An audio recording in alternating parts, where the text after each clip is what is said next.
যে নির্বাচনটা ঠিকমতো হবে বলে মনে হচ্ছে এখনকার পরিস্থিতিতে? একদম 100%। আপনাকে বলছি তফসিল হবে, হ্যাঁ, নির্বাচন হবে, সব হবে। আচ্ছা, আচ্ছা এবং নির্বাচন নির্বাচনে ঠিক এবার মতো হবে কিনা, হ্যাঁ, ওয়েট, নির্বাচন ঠিক মতো হবে কিনা, সহিংসতা হবে কিনা, খুনাখুনি হবে কিনা, এটা আমি প্রেডিক্ট করতে পারি না, এটা আমি করতে চাই না। যেমন ধরেন আমার 19টা মামলা, হ্যাঁ, আমার 19টা মামলার ভিতরে একটা মামলার বাদী জামাত ইসলামী, বাকি 18টা মামলার বাকি 18টা মামলার বাদী হচ্ছে বিএনপি। ঠিক আছে, কিন্তু আপনি যে সংখ্যায় গোনেন, তাহলে 100-র মধ্যে 98টা মামলার বাদী হচ্ছে বেসরকারি ব্যক্তি, সেই 98-99 ভাগ বাদী হচ্ছে বিএনপি, 1 ভাগ হচ্ছে জামাত ইসলামী, আর টোটাল সেট, সেট এ, সেটার 1% হচ্ছে সরকার বাদী হয়ে মামলা দিচ্ছে।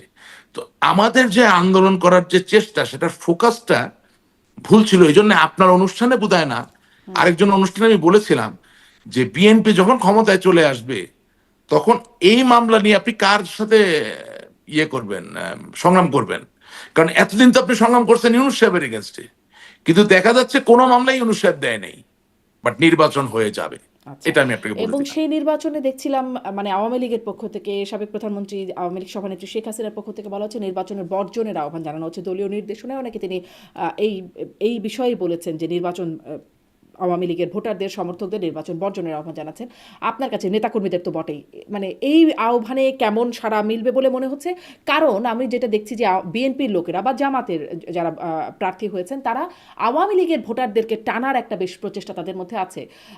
এই প্রচেষ্টার মধ্যে আসলে নির্বাচন বর্জনের যে আহ্বান সেটি আসলে কতটা কার্যকর হবে? আচ্ছা, এই প্রশ্নের উত্তরের দুটো ভাগ আছে, আমাকে সিমলেস ভাবে বলতে দিবেন। হ্যাঁ, প্রথম কথা, একেবারে আওয়ামী লীগের একজন কর্মী হিসেবে বলতে চাই যে জননেত্রী শেখ হাসিনা স্বাভাবিকভাবে যেই নির্বাচনে আওয়ামী লীগ অংশগ্রহণ করতে পারবে না, অন্যায়ভাবে সেই নির্বাচনে তার নেতাকর্মীকে ভোট দেওয়া থেকে বিরত থাকা বা বর্জন করার আহ্বান জানাবেন, পয়েন্ট ব্ল্যাঙ্ক, এখানে কোনো ডিবেট নাই। এবং এটাই সঠিক, এটাই তো তিনি বলবেন। দ্বিতীয়, আমাকে যে বিশ্লেষণের জায়গায় আসতে হয়, তাহলে বলতে হয় যে we are too late, we are already too late. The reason being, আমি মাঠের যে পালস বুঝি, যেসব নেতাকর্মীরা কোনো টিভিতে আসে না, টক শোতে আসে না, যাদের জায়গা টেলিগ্রামে হয় না, বা যাদের জায়গা ধরেন হোয়াটসঅ্যাপের ওই আয়োজন করা বৈঠকগুলোতে হয় না, বা যাদের সাথে ধরেন দূরালাপনির মাধ্যমে মানে যেটা চলে আর কি, হ্যাঁ, এগুলো হয় না, তারা দে হ্যাভ অলরেডি ডিসাইডেড কাকে ভোট দিবে। দ্য রিজন বিইং যে তাদেরকে তো বাঁচতে হবে। যেমন ধরেন, আল্লাহ ওনাকে জান্নাতবাসী করুক, লাল মিয়া গাছুয়া নামে আমার একজন প্রবীণ আওয়ামী লীগের আছেন, তিনি মারা গেছেন, বহুদিন আগে মারা গেছেন। এই জন্য উদাহরণটা নিয়ে বলছি। ওনার বাড়ি 16 নম্বর মির্জাপুর ইউনিয়নের গাছুয়াপাড়া নামে একটা গ্রামে। আগের দিনে তাদের টাইটেল ছিল গাছুয়া, এই জন্য গ্রামটার নাম Gachhuapara. Big built man, very courageous, খুব শক্তিশালী, সাহসী, মানে আমরা জান প্রাণ দিয়ে ভালোবাসতো। উনি আজকে দুনিয়ায় নেই, আল্লাহ তাকে জান্নাতবাসী করুন। এখন তার এলাকার বাস্তবতা কি? তার এলাকার বাস্তবতা হচ্ছে গাছুয়াপাড়ায় যে 80-90টা ঘর, তার ভিতরে 95% ঘর হচ্ছে জামাত ইসলামী। এখন ধরেন এই গাছুয়াপাড়ায় যদি উনি আজকে জীবিত থাকতেন, তাহলে ওনার নামে অবশ্যই একটা মামলা হতো, এবং সেই মামলা থেকে যদি বেঁচে থাকতে হয়, ভালো থাকতে হয়, তাহলে তাকে তো গ্রামের বাকি লোকের সাথে সমীকরণ মিলিয়েই থাকতে হইতো। উনি কিন্তু কারো নির্দেশনার জন্য বসে থাকতেন না। সুতরাং এই বাস্তবতা টেকনাফ থেকে তেতুলিয়া, বাংলার প্রতিটা ঘরে ঘরে বাস্তব। আমার এক মেম্বার সাহেব আছে, 6বার মেম্বার হয়েছে নির্বাচিত। 6বার এমপি হওয়ার থেকে 6বার মেম্বার হওয়া অনেক কঠিন কাজ, এটা অনেক বড় নেতারা বুঝতে চায় না। 6বার মেম্বার হওয়া নিরবিচ্ছিন্ন ভাবে 6বার এমপি হওয়ার থেকে অনেক কঠিন কাজ। এই মেম্বার সাহেব আওয়ামী লীগ করেন, আওয়ামী লীগের নেতা, কিন্তু বাড়িটা হইল ঠিক জামাত ইসলামী গ্রামের মাঝখানে। ওনার তো, ওনার পূর্বপুরুষদেরও শক্তি নাই ওনাকে দিয়া এখন এই দলের নির্দেশনা মতো ভোটটা দেওয়ানো। কারণ সকালবেলা উঠে ওনাকে বলবে কি তাহলে ভাই কি এই দলের যাবেন নির্দেশনাটা না, বাস্তবায়ন হবে না মনে করেন? দেরি দেরি হয়ে গেছে, এটা আগে হইলে হইতো। কারণ আমরা একটু কনফিউজড, আমাদের তো অবস্থানটা কনফিউজ।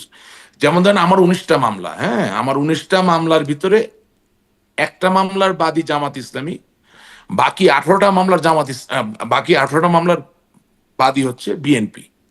ঠিক আছে, 19টাই মিথ্যা মামলা। এখন আমি যখন আন্দোলনের ডাক দিচ্ছি, মানে নেত্রীর কথা শুনে যখন আমার ছেলেপেলেকে বলি যে যাও আন্দোলন করো, চেষ্টা করো, তখন তো আমরা আন্দোলন করছি ইউনূস সাহেবের বিরুদ্ধে। কিন্তু আমার বিরুদ্ধে বা আমার কোন নেতাকর্মীর বিরুদ্ধে তো ইউনূস সাহেব একটা মামলা দেয়নি, মানে রাষ্ট্রের যে মামলা দেওয়ার ব্যাপার সেটা দেয় নাই। এটা কি হচ্ছে, যখন বিএনপি বা জামাতের দেওয়া মামলায় যখন আমরা গ্রেপ্তার হচ্ছি, সেই গ্রেপ্তার হওয়ার পরে যাতে আমরা জামিনে বেরিয়ে না আসতে পারি, সেই ক্ষেত্রে ওই থানার যে ওসি বা ওই জেলার যে এসপি তারা অতি উৎসাহী হয়ে কোনো একটা সিগন্যালে সরকারকে বাদী করে একটা এডিশনাল মামলা দিচ্ছে। কিন্তু আপনি যে সংখ্যায় গোনেন, তাহলে 100-র মধ্যে 98টা মামলার বাদী হচ্ছে বেসরকারি ব্যক্তি, সেই 98-99 ভাগ বাদী হচ্ছে বিএনপি, 1 ভাগ হচ্ছে জামাত ইসলামী, আর টোটাল সেট এ সেটার 1% হচ্ছে সরকার বাদী হয়ে মামলা দিচ্ছে। তো আমাদের যে আন্দোলন করার যে চেষ্টা, সেটার ফোকাসটা ভুল ছিল। এই জন্য আপনার অনুষ্ঠানে বোধহয় না, আরেকজন অনুষ্ঠানে আমি বলেছিলাম যে বিএনপি যখন ক্ষমতায় চলে আসবে তখন এই মামলা নিয়ে আপনি কার সাথে ইয়ে করবেন, সংগ্রাম করবেন। কারণ এতদিন তো আপনি সংগ্রাম করছেন ইউনূস সাহেবের এগেনস্টে, কিন্তু দেখা যাচ্ছে কোনো মামলাই ইউনূস সাহেব দেয় নাই। তাহলে এখন নতুন করে শত্রুটা তখন কে হবে? সো কিছু কিছু ভুল হয়েছে, কিছু কিছু সমন্বয়হীনতা আছে, এটার জন্য আমাকে চরম মূল্য দিতে হইতে পারে। কিন্তু আমার পক্ষে তো আর স্বাধীনতা বিরোধী কোনো দল কোনোদিন করা সম্ভব না, স্বাধীনতায় বিশ্বাস করি।